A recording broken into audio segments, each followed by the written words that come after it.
Hello and welcome to the Video Creator Show, where we talk the juicy details of how to succeed on YouTube. And what better way to do that than to talk directly to someone who has done it. How To's by Bros is a channel with over 250,000 subscribers and almost 80 million total channel views. Today, I'll be talking with one of the co-creators, Aaron Honer, about how he built a channel off of backflips, fitness, and life advice.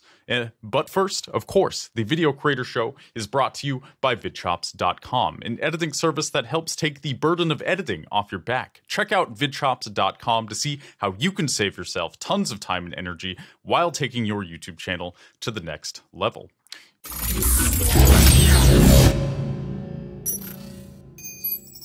Aaron, I always feel like the beginning is a good place to start. So why don't you fill us in on how you got your backflippy and informative channel off the ground to start with? It seems like there's got to be an interesting story here, just to get us off the ground here. Yeah, absolutely. So this is gonna be this is a funny story actually, because I started making videos when I was 11 years old. So the first video got 12 views and I was just like, oh man, 12 views, let's go. And then I actually got banned for doing like misleading thumbnails, and just a bunch of different things. So I had to restart this channel with a different IP address. And so I had to I wouldn't have been able to do this if it wasn't for another kid named Easton who lived across the street with a different IP address. And then I had to start from there. And from there, I started making how-tos. I realized how-tos got a lot of views. So just how to do, I think our first video that blew up was how to make a paper bomb or something like that. So your goal here was always to just teach people how-tos. Were you just trying to go viral, or were you trying to educate people? So how to make paper bombs, that just sounds like a funny, an entertaining video. Was that just kind of your initial goal, was fame? My initial goal was, my initial goal was just to show my friends, our flips, and then I realized you can make money off of it. So once I realized you can make money off of it, my goal was money. I can't lie, money was a big motivating factor in making videos. So I just anything that I would just be like, hey, Evan, my younger brother, he knows how to do everything. So I'd be like, hey, can you make a paper ninja star? Can you do a backflip for us? And then I'd just have him learn every skill imaginable, and then have him teach it on YouTube, and then me rank it on the first page, and that's how we got views. And the motivating factor for me on why I made the videos was just money mainly. The fame was just a byproduct of it. Mm-hmm. I mean, money is a strong motivator. The idea of being able to upload a video from anywhere about whatever you want and making a living off of that, I mean, it's intoxicating, right? It's an idea, I think, that appeals to most people on some level. So it sounds like I know a lot of your earlier videos, they seemed more like fitness, backflips, how these kind of how-to physical videos. And then it seems kind of over time, your channel has evolved into more life advice and kind of entrepreneurial advice. You have a motivational t-shirt of sorts that you're wearing right now. Can you talk about that transition and sort of why you did that? Just kind of walk us through that. Yeah, absolutely. So honestly, I was tired of just helping people physically, and then just I don't know. I mean, obviously it's okay. No offense to anybody that is doing personal training and loves that. It really got old. Having the same comments thank you so much for the six pack, or thanks for getting me stronger. It just didn't fulfill me. And then I was just how can I make videos that are actually helping people in a deeper level? So I decided to make the first video I think I made was how to quit like outside of like how to do backflips and how to get a six pack or whatever. I did like how to quit porn or like how to build a business or like how to make YouTube videos, something like that. So I just like, I started making those videos, and then or like even how to get out of depression type stuff, you know? And I got this one comment, I'll never forget it. He was like, I was holding a gun to my head, and your video helped me out of my suicidal situation. So I was like, oh, I want to make more videos like that. I want to help people actually on a deeper level. So I started making more different kinds of videos, and then that's where it kind of stemmed from. That's where it started. Mm-hmm. It makes sense. Like, it seems like you kind of started with just fun, bombastic videos, and then as time went on, it seems like you wanted to help people more, like with kind of deeper, maybe more abstract problems that are harder to get a hold of, right? Like how to do a backflip, how to get abs. It's kind of straightforward, but helpful to have a video or somebody explaining. But how to quit porn or something, I feel like that's kind of a mental battle.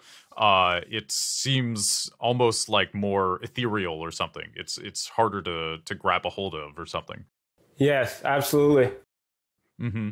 And so, did you sprinkle in these kind of new videos with the original types of videos, or was it like a harsh transition or like an instant transition? Yeah, it was pretty harsh because, well, actually, I forgot about this. I did how-tos, and then at the end of the video, I'd share the gospel.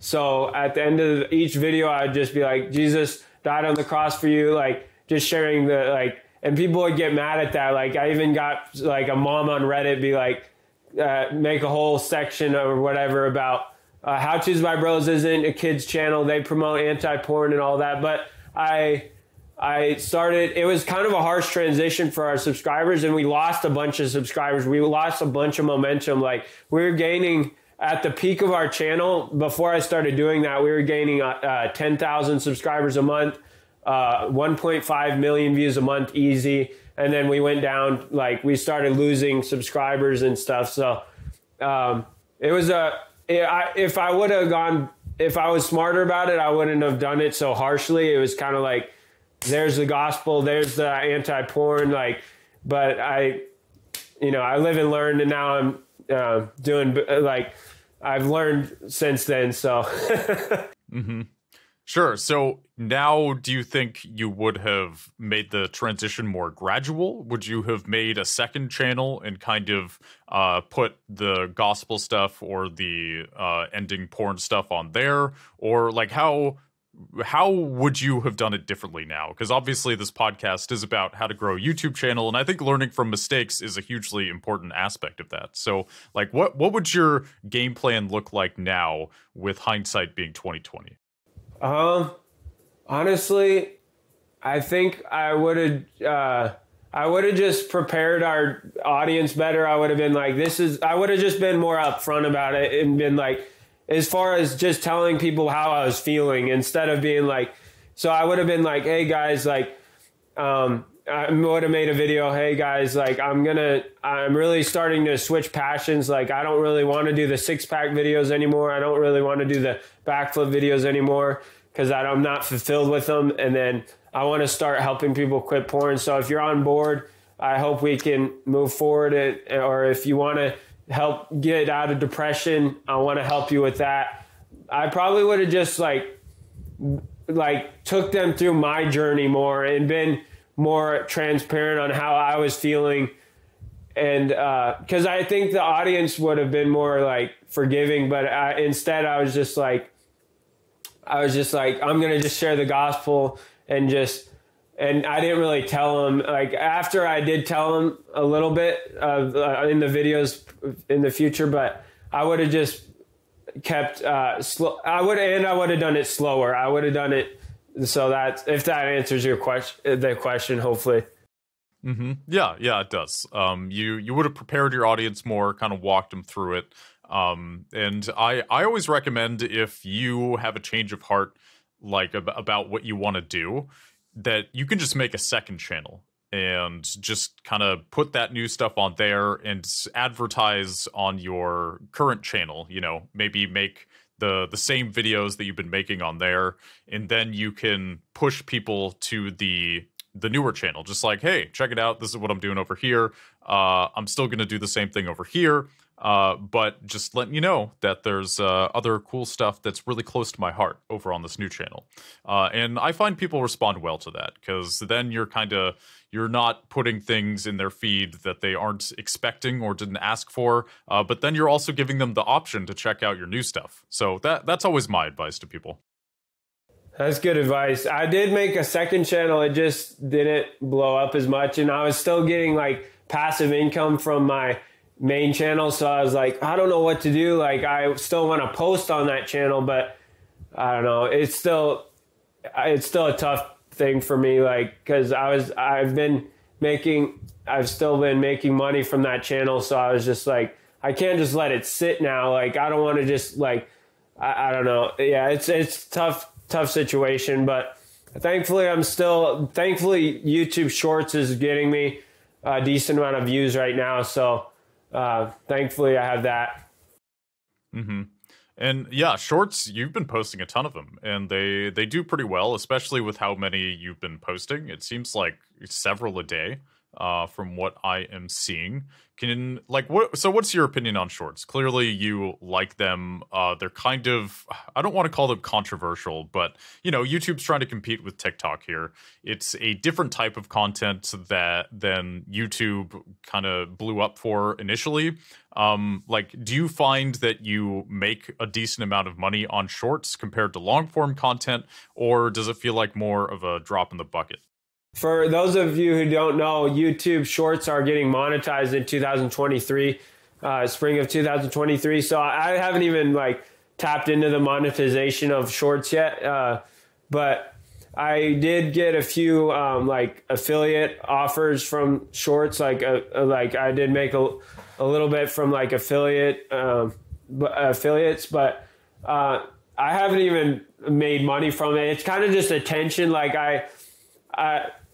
I was watching this Alex Hormozy video, and he was like, attention is the new currency. So if you can get attention in this society, then you're going to be wealthy eventually, like once you monetize it. So I'm just like, hopefully I can monetize Shorts in the future, which obviously 2023, hopefully it'll be decent. But yeah, I've just been getting as much attention, bringing as much attention as I can, and then hopefully monetizing it in the future a lot. So that's pretty much it. Sure, makes sense to me.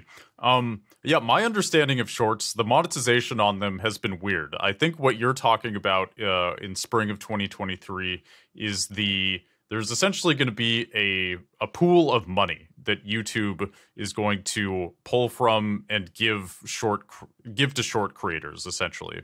I think now you can make ad revenue off of them, or at least you could, and it's been kind of wonky, but I think in spring of 2023, they're basically right now working on introducing this new way of monetizing Shorts that I think is similar to how TikTok does it, actually, where it's more of a creator fund that they call it. It's not so much ad revenue. It's like just money, and then they kind of just assign you dollars, and it seems kind of, I don't know if it's arbitrary, but it does seem less clear how they decide on how much they pay you, as opposed to ad revenue, where it's pretty clear.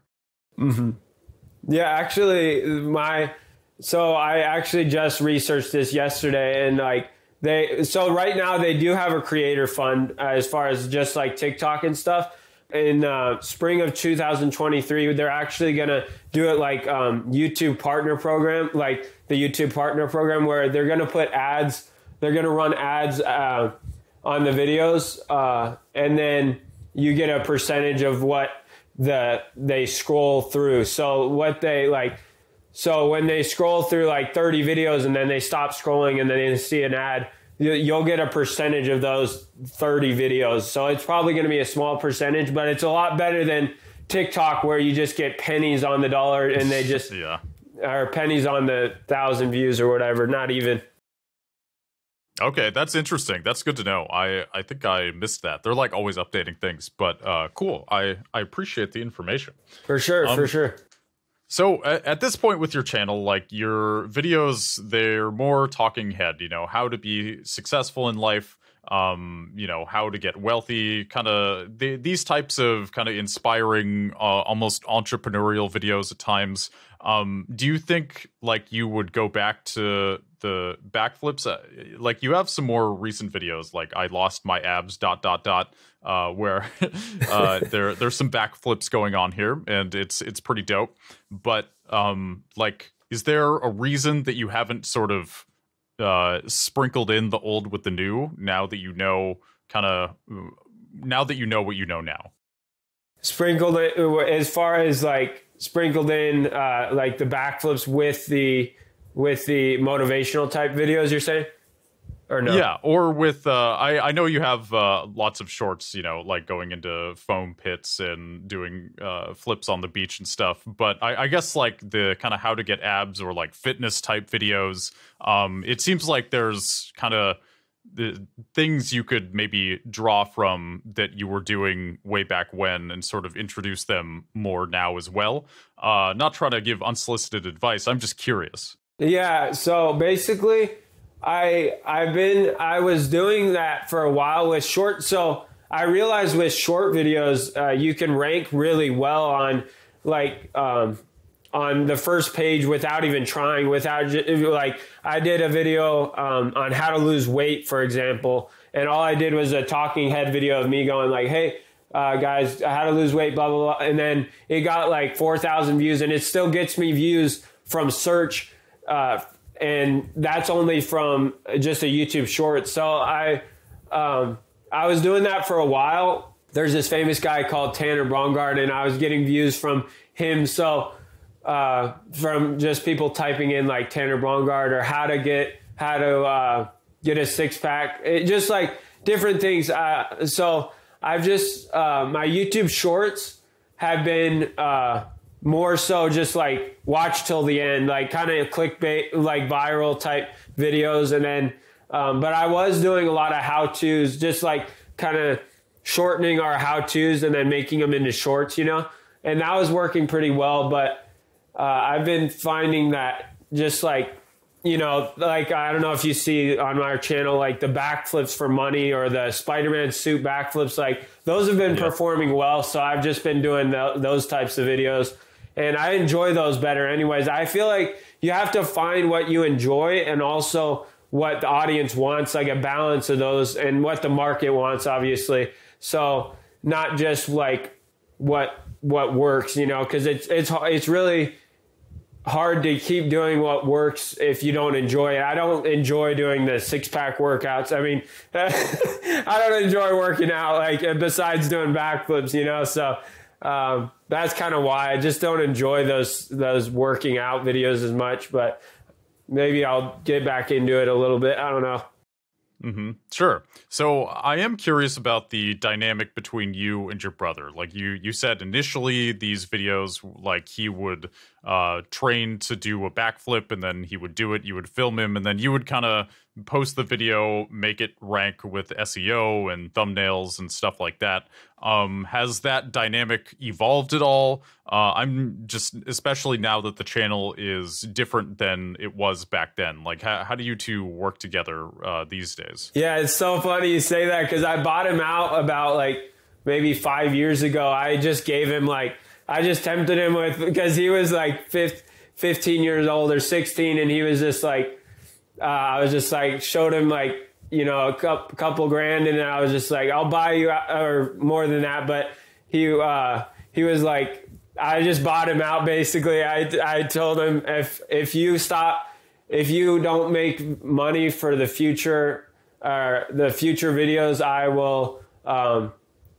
will pay you out and just like give you a bunch of money up front. So he decided to do that. And now he's not really a part of the channel at all. It's just me running it. But I do have like my friend Isaiah, who was in the channel in the past, like helping me edit and stuff. But other than that, yeah, Evan is no longer a part of the channel. I still interview him, and I still love to have him on the channel for podcast interviews or whatever. But other than that, no, he's not on the channel. He was taking half the income, and I couldn't take that with him not even doing much work. It was just too much. And for anybody listening, like, I think it's good to have a partner, but just be careful that they're as passionate about the project as you, because otherwise they'll just kind of like be weighing you down, if you're the one like pushing towards like moving forward. So it seemed like early on he was on camera more often than you were. Did he kind of get tired of that? Or was like, how did his interest shift? He could just do more flips is why he was on camera more. Like, he was more talented. He had better, he could learn stuff, quicker than I could. So, but his interests shifted just because he was like busy with school, and like he got busy with high school and then college and then like working and then just so many different things. So he just got busy, and that's why he wasn't in the channel as much. So yeah. Makes sense. So one thing I like to ask people about is how are you monetizing the channel, if you're comfortable talking about it? So there's ad revenue, of course. Are there other ways that you've been able to monetize over the years, whether it's like sponsorships or affiliate links? I'd just like to hear about that. Yeah, absolutely, man. So as far as I made a little bit from affiliate, I've been trying to like my whole, ever since probably like 6 years ago, I've been like trying to get different revenue streams, because I know AdSense isn't the most you shouldn't rely just on AdSense. So other businesses I help, I promote their link, like you know how affiliate works anyways. Yeah, so affiliates, and then also brand deals. I've done like one big brand deal, and I'm trying to get more. Donations have been part of like Patreon. I was doing Patreon for a while, but that's not really a big revenue stream anymore. But I did crowdfunding, Patreon, just donations, and then besides that, I really need to be better at monetizing, but that's pretty much all I have as far as monetization, just affiliates, brand deals, and then donations. Mm-hmm. I got you. Yeah, those are some solid revenue sources, tried and true. So now I'd like to talk about kind of, you said you started talking more about your faith in videos, and it seemed like that was kind of controversial.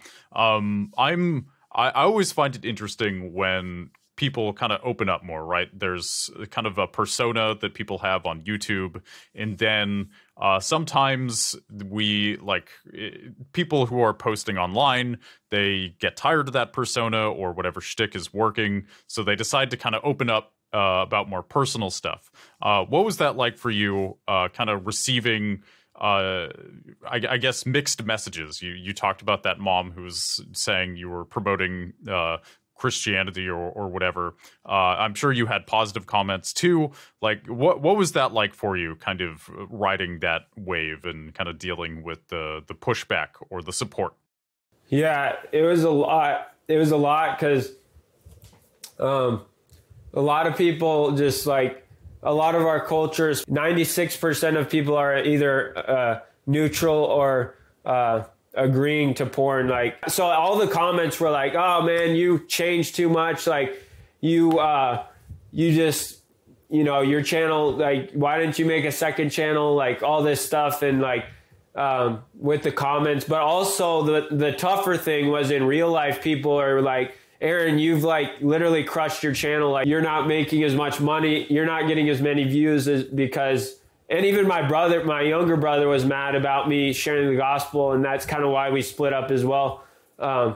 So like people in real life, like some of my best friends were like, why would you just share the gospel? Why wouldn't you just do things for the money and just, so it was really tough, man. And I don't even still get the amount of views on my like long form videos. I don't get the amount of views I should, even close, because I've just kind of like done so many different types of videos that our channel is just kind of like that. So that's why I'm thankful for YouTube Shorts. But that was really tough, honestly, just showing my true personality. And these comments stick with you, bro. Like these comments, like when you receive a bad comment, whoever is listening, like, oh, they stick with you, bro. I remember comments like from years ago, and like I'll never forget them. Like, yeah, it's kind of weird how that works. I feel like the negative comments tend to stick with us more than the positive ones. That's kind of a weird, unfortunate aspect of human psychology. I think, I don't know, we're always looking for danger or something. I'm not sure, like threats and kind of obsessing about them. Like, do you...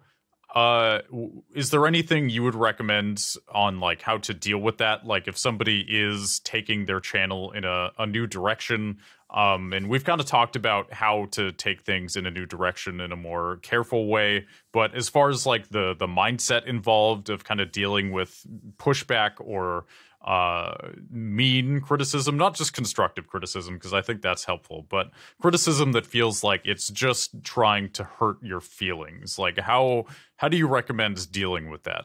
It's a great question. Honestly, I found the only thing that really works, and this truly has worked for me, is having empathy for them, really realizing that if the best part of their day is to be hating on people, like how bad of a day how bad of a life do they have to have? And like, I was thinking the other day, like, why would you waste time hating on somebody? Like, and they're not going to say it to your face. So just having empathy for them, just really having like compassion on them and being like, man, I feel bad for them because like they're wasting their time hating on people when they could be out pursuing their dreams. They probably just gave up on their dreams and they're probably trying to bring people down.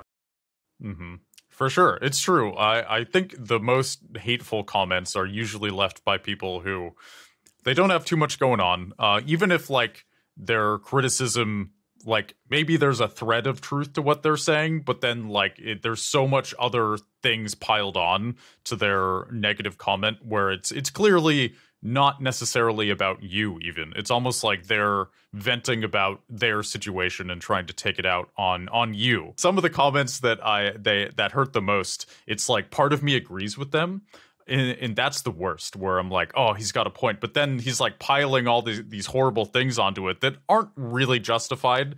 But it can feel like, okay, there's one justified thing and then 7 unjustified things. It almost like it lends credence to the unjustified things because they had one thing where it's like, oh, he's onto something. Exactly. No, I agree. One of the worst comments I get, which it's true, is like, your channel's dead, like, and your channel like doesn't get any views. For 200,000 subscribers, you only get like a certain amount of views. Like those hurt the worst for me. One of the worst, because I'm like, they got a good point, but like I'm just gonna keep creating videos and hopefully I'll get another hit video. And it's fail your way to success. That was one of my favorite quotes, is Michael Jordan, fail your way to success. Yeah, it's true. Like, you just got to keep trying, and clearly YouTube Shorts are working out for you. I also see you have a TikTok. Like, do you cross-post a lot of shorts? Kind of, what is your goal with TikTok? It seems like you don't post the same stuff on TikTok that you do on YouTube. You seem a lot more active on YouTube. Is there a reason for that?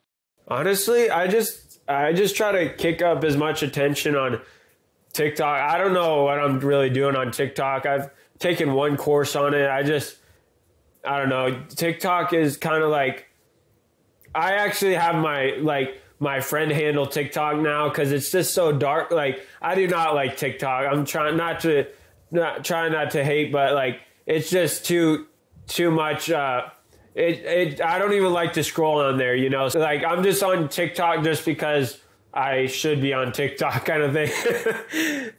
Sure. So I would recommend posting all of the shorts that you're posting to YouTube, post them on TikTok, because TikTok, like, the organic reach on there is higher than any other platform, and you're already making the content. Just upload it to TikTok. It's almost no extra work, and you could very well double your audience, especially, like, you know, doing flips in a Spider-Man costume. And I mean, I know there's some of those on your TikTok, but I think if you're uploading more consistently to it, you might see a lot better growth on there, just because of the nature of the platform, and your account is also more fresh on TikTok. So it can be hard, actually, to, like, if you lose a lot of momentum with a YouTube channel and you have a lot of subscribers that aren't watching your videos, it can be hard to recover that channel. Whereas with this TikTok, like, you know, it's relatively new, so you can just post on there, and I think you have more of a fresh start, and you already have the content. So, like, why not just do it? Okay. I think you would find a lot of success if you just started doing that more often. I appreciate that. Yeah, I've been trying to do more. Like, I have another TikTok that I've been more active on, so I'll do that. I appreciate that, bro. Appreciate that. Yeah, great. totally. Yep. I'm here for advice. So, like, now at this point, I always like to ask, do you have any general advice? Like, if you could give one piece of advice for how to grow a YouTube channel, how to succeed, what would it be? Man, that's a really good question. I would say I see so many people start YouTube channels, like so many people. And the thing that really, I think that separates most people is them doing what they love. Like, you have to get involved in something that you love on YouTube. Really, like, you have to love the process of making videos, or else you're not going to stick with it. Like, the only reason that I've, like, had a little bit of success on YouTube is just because I've been able to do stuff that I love. Like, I think that I kept going, you know, like, you're not going to keep going with something that you don't love, or at least, like, have somewhat of a why behind what you're doing. So I'd say, like, a couple things is just enjoy the process of making videos, and don't just make videos just because it's cool. Make videos because you enjoy it. And then also, like, have a why behind why you're doing it. Even if it's something like money, at least, like, obviously it should be deeper than money. Yeah, just have a reason why you're doing it. Like, maybe it's to pay for your mom's house someday. Like, just a really deep-seated reason that gets you up and just motivates you. Because I just see so many people just give up on YouTube, like, just stop posting, and then it's just like, that's the number one thing I would say. Number one things I would say. Mm-hmm. Yeah, it's true. I think when you love something, or at least really like it, it makes it easier to flow with it, right? You don't have as much creative resistance against posting. It's not necessarily a job. I guess the only caveat to that is, like, if you're able to kind of automate the process of, if you just have a bunch of money and you're like, all right, I'm going to hire a guy to write scripts, and a voiceover guy and an editor, like, you can do that. You can kind of, like, pick what works and then manage it with, like, a limited amount of time. But I think it's harder to make that work versus just doing something that you really love or like. I think that you can rely on your intuition more for something like that. You know, it's less entrepreneurial, more just you're kind of speaking from the heart through your channel. And there's a simplicity to that. I agree 100%. Yeah, I agree. Yeah, and I guess so with the transition that your channel has kind of taken over the years, I am curious, like, you got your shirt on, porn destroys life without porn. Is that, I can't quite see the whole shirt. Yeah, you got it. Yeah. And then, oh, right on. And then, is that a Bible verse? Or? Yeah.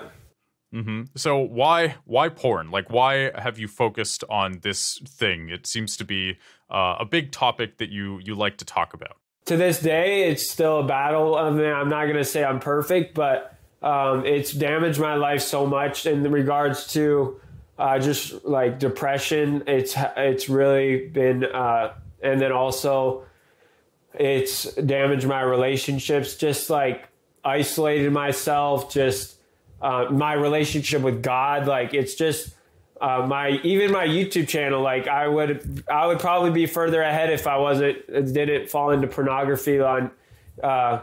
So like it's damaged every part of my life, and it's damaged my friend's life. And it's just like 90% of guys, under the age of 30 watch pornography. So it's very, very common. And I think it's a epidemic that needs to be stopped. And so I'm really passionate about like putting it out there, at least being like, hey guys, like this is like how you quit. This is how you like quit, or this is like why it's bad, or at least just putting it out there. Cause not very many people talk about it cause it's kind of taboo, but yeah, that's kind of a little bit. Mm-hmm. Sure. And I mean, it plays well into good life advice. I think, porn's a weird thing. It's like, it's fake sex or something. You're kind of watching somebody else do it, and it can really fuck with you in your relationships. It can almost make it harder to be intimate with somebody else. I think it's good that you're talking about this. That I think it makes other people more comfortable talking about it. I think talking about anything that is remotely taboo, it can kind of break the ice, or it can give people permission to speak freely about something in ways that previously maybe weren't possible. And it is kind of sneaky, huh? It's like everywhere, and a lot of guys do watch it. In my 20s, definitely it was a problem. Now, I don't know. Now I just kind of, I don't know. I just don't really watch it anymore. It just, I got over it. And I feel like it's better that way. But it did take a while. It was kind of a gradual thing, and just kind of a real pain in the ass, For sure. Yeah. It's a thing that messes with a lot of people. And is this like, I guess scrolling through your videos, it seems like you mostly focus on, how to win friends, how to win friends and influence people, how to get wealthy. These seem kind of entrepreneurial. Like you talk about depression and kind of asking women what they look for in men. You kind of have this like smorgasbord of things. How do you come up with what to talk about? I've been doing this for 10 plus years, so 11 years. So basically, not this channel, but, in general, YouTube. And I just find literally just post something. Like, I know I should be like, oh, this is, it has to be quality, but I just I have to get something out of there, or else I won't post because you can see if I don't post something for a week, then I'm like, okay, what should I put? I start overthinking it. I'm just get the video out there, literally hold that selfie mode and just start talking about what I've been learning. That's how I did how to be successful. I just take action more than most people have just seen any success in life is just because I take action more. I try not to overthink, and I just post. I just get it out there, I've made a book, I've written songs, just because I'm not scared of what other people think. I think that's another thing that I would say to people is try not to care what other people think. And I think how you do that is just be really passionate about what you're doing, and just and really, it takes practice, but stepping outside of your comfort zone is another thing that helps you not care what other people think. But I would say that's a huge thing that helped me keep posting on YouTube and keep doing things on online and writing books or songs or podcasts, things like that, Sure. Tell us about your book. So it's on mental health. It's just it's basically, if you type in Aaron Honer mental health on Amazon, but basically I was just manic. So I've been diagnosed with schizoaffective, which is schizophrenia and bipolar. So some days I just stay up all night and I'm just manic, and I just work all night. One night I just wanted to write a book. So I was just it has a bunch of mistakes in it and everything, but it's out there, and yeah, it's just I just was really passionate about putting it out one day, and I'm gonna make some other books as well. But wow, so you said there's a bunch of mistakes in it. So did you write like a first draft and just post it, or like what is it? That was the process. What? That was the process. You're just like, all right, first draft done, upload to Amazon. Here we go. It's a bold move, man. Oh man, that's how I am. That's how my videos are. They're not like super well done, but they're done, and they're like even my how to get a six pack in 3 minutes. It has 18 million views. And it was literally filmed with an iPhone 4 with iMovie, like just the worst, not the best quality, but like it got 18 million views, like, so. Right. Well, makes sense. I mean, whatever works. I think YouTube, there's a lot of wiggle room. You don't need it to be perfect. You don't need to have super crisp 4K $10,000 camera footage. I think as long as you're presenting things in a way that is appealing and easy to digest and is interesting to people, that is what's most important. Like, would you agree? It sounds like you would. Yeah, absolutely. I would agree 100%. Right on. So I guess at this point, like now that you're having success with YouTube Shorts, you're kind of just doing these talking head videos. What is next for your channel or your YouTube career in general, do you think? Are you going to keep doing what you're doing? Do you have future plans? How does that look? So my plan is to keep doing YouTube Shorts because that's been working, and then and just literally revolutionize the game, just kind of like do things that have never been done. Like I'm planning on doing like backflips and then say a Bible verse or something, or like backflip and then have somebody ask somebody, hey, if you know a Bible verse, I'll do a backflip or something, like, things that like I want to stay more ahead of the trends and like just keep doing the short videos because they're working right now, and people's attention spans are getting shorter and shorter, I feel like, in general. So basically I want to keep doing the shorts. I'll keep doing that, and just the backflips in a Spider-Man suit, the backflips for money type videos. I like it. I like doing those videos. And then I'll also share the gospel, and I'll also try to influence people. But I really want to I don't want to just be popular. I want to be influential. I want to be like, to be able to look at my channel and be like, I learned something from that. I didn't just like get entertained, So that's my goal. And that's what I plan to do, is just not only entertain, but influence and educate, and just. Yeah, that's awesome. I feel like that's ideal. It sounds like you're trying to be positive and not necessarily just kind of put whatever out there.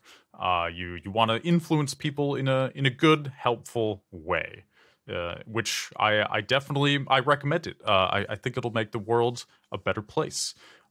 Yeah, and I guess from here, like, do you have any last residual advice you would give to people, or advice perhaps that you would give your past self that we could wrap up the interview with here?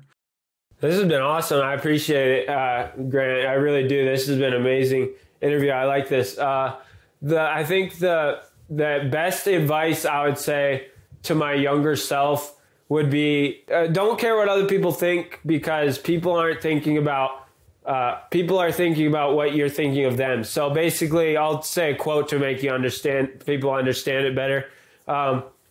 At 20, I cared what other people thought. At 40, I didn't care what other people thought. At 60, I realized they weren't thinking about me at all. People aren't really thinking about you. They're thinking about themselves. So if you realize that, then you can do anything. You can play music in front of people. You can make a YouTube channel. You can learn a backflip or whatever your goals are. You can do a podcast like this. You can put yourself out there like that. Whatever your goals and dreams are, you can do it. You just have to realize that, or you can like be I feel like the most charismatic people are the ones that really don't care what other people think and are really present. So, just be present and realize that people aren't thinking about you. They're thinking about themselves. So that just frees you up to just be in the moment and just really enjoy the moment. And also one last thing, Jesus satisfied the wrath of God. So that means that God poured out his anger for our sin, but Jesus took that on himself. So if we trust and repent in Jesus and put our faith in him, we'll be saved. That's his number one thing, or else we'll spend it's eternity in hell or eternity in heaven. I truly believe that. So that's what I'll end with. For sure. Well, thanks for sharing, Aaron. I appreciate your perspective, and it's been cool talking to you today, man. And I wish you the best with your channel in the future. And whoever you are listening right now, make sure to follow, whatever platform you're on, so you can hear my voice in the next one, and you can hear more podcasts like this one. Thanks again, Aaron. I appreciate it. And go and check him out. His channel is How To's by Bros on YouTube. And his TikTok is Aaron Honer. Am I missing anything, Aaron? How To's by Bros. My new TikTok is How To's by Bros. So it's just the same as the YouTube if you want to check out the new TikTok. Right on. There you go. Check him out. You won't regret it. And I'll see you in the next one. Bye, everybody.